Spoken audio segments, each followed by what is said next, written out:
Hello and welcome to Gatliff Angling's first ever YouTube video. As you will have seen by the title, today's video is asking the question, does pre-baiting on a big river like the Lower Severn actually work? So I actually tried a pre-baiting campaign on the Lower Severn 3 or 4 seasons ago now, and I did have really good results.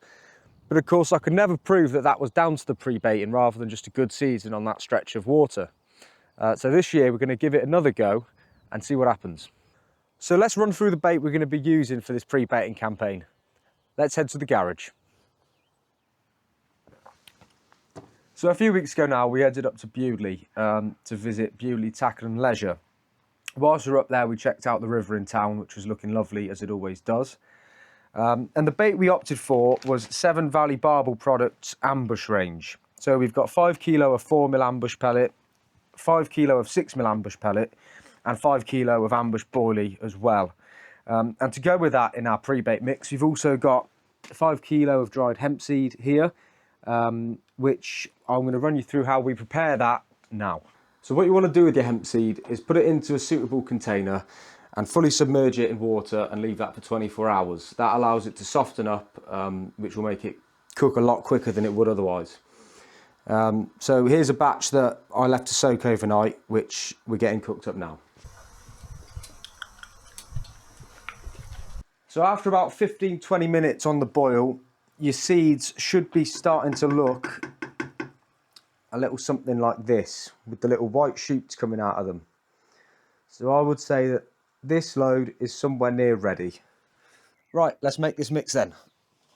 So we're going to start with about half a kilogram or so of the 6mm pellet.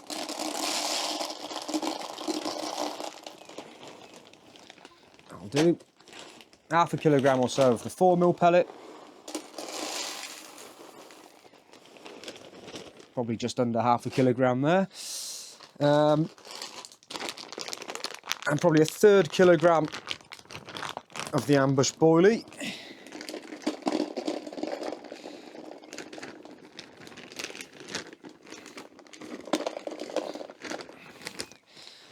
Now for the hemp, which you saw me prepare just a moment ago. Now this should have doubled in weight after boiling, so let's get that in the mix.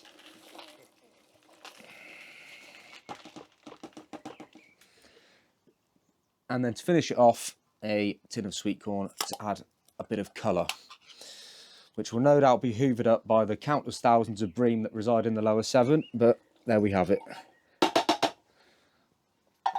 Give that a good mix.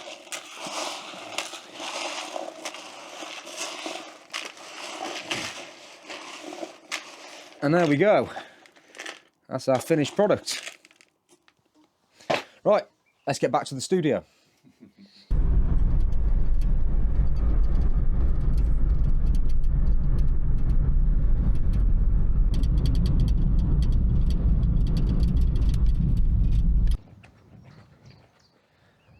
So early on in the close season, we went looking for the perfect swim to do our pre-baiting campaign on. We found somewhere quite early on that looked good. No swims on the opposite bank, which is important for obvious reasons. All we needed to do was a bit of prep work, so that's what we did.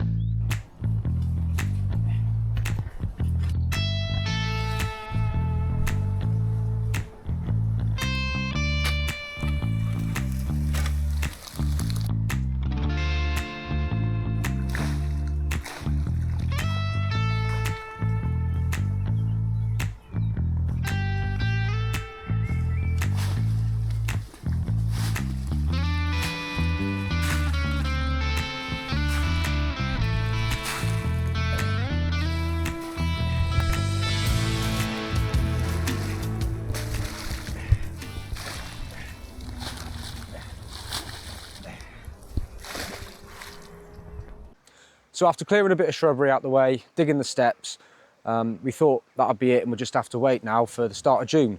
But what happened is, as the water dropped and the water cleared up a little bit, we noticed a large tree submerged just under the surface.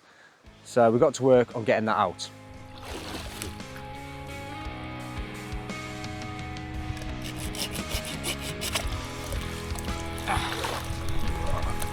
Ciao.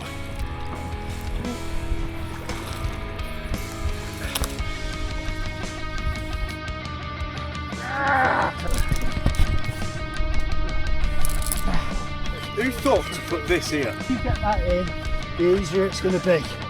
Size that, man. This is the biggest catch ever, this. That's literally a full creel, isn't it? Yeah. Yeah, see if you can pull it in further. There you go.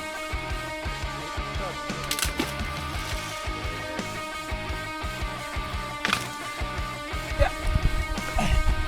Ready? Yeah. Right, there you go. Is it?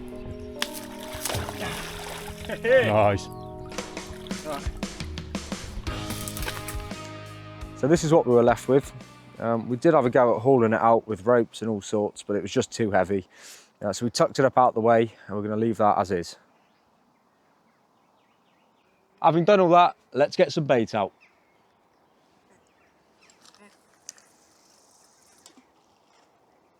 I'll tell you what, now we've started pre-baiting, I'm getting excited. The long 3-month wait is almost over.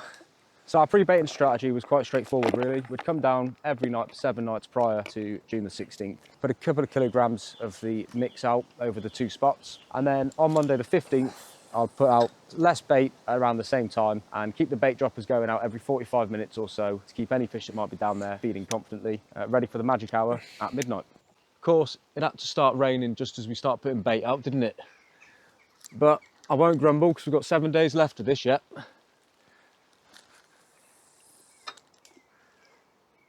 Right, we'll give that 30 minutes or so before we put more out.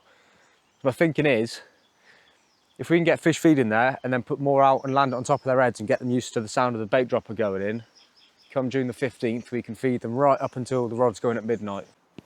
That's been about half an hour, I think, so we'll get some more bait out there.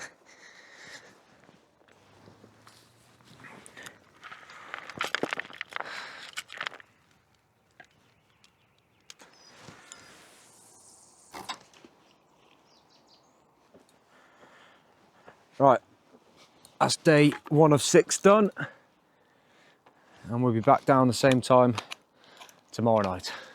Happy days. Right, so you're now joining us on Friday the 12th of June. This is the 4th consecutive night, 3 more to go after this until Monday the 15th. We're 1 bait dropper down, lost that one yesterday, which was heartbreaking as it was my favourite bait dropper and quite hard to get these days. Yeah, so let's get this stuff in the river. A 15-pound barbel has been a personal target of mine for a number of years now. The closest I've come is 12 pound 8 ounces, which remains as my PB. As well as the barbel, I also have a target of 15 pounds zander, and come the winter we'll be chasing the elusive 20-pound river pike. I did have a 30-pound pike last winter out of a still water, but the 20-pound river pike is something I've been chasing for a number of years. So we will be fishing a variety of different venues, rivers, still waters and even canals over the coming months, so stay tuned.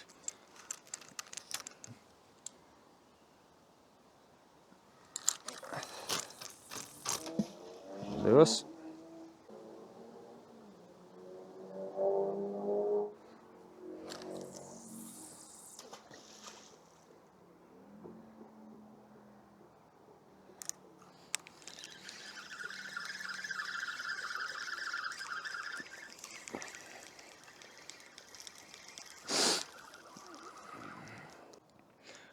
So how effective is it pre-baiting a big river like the Lower Severn?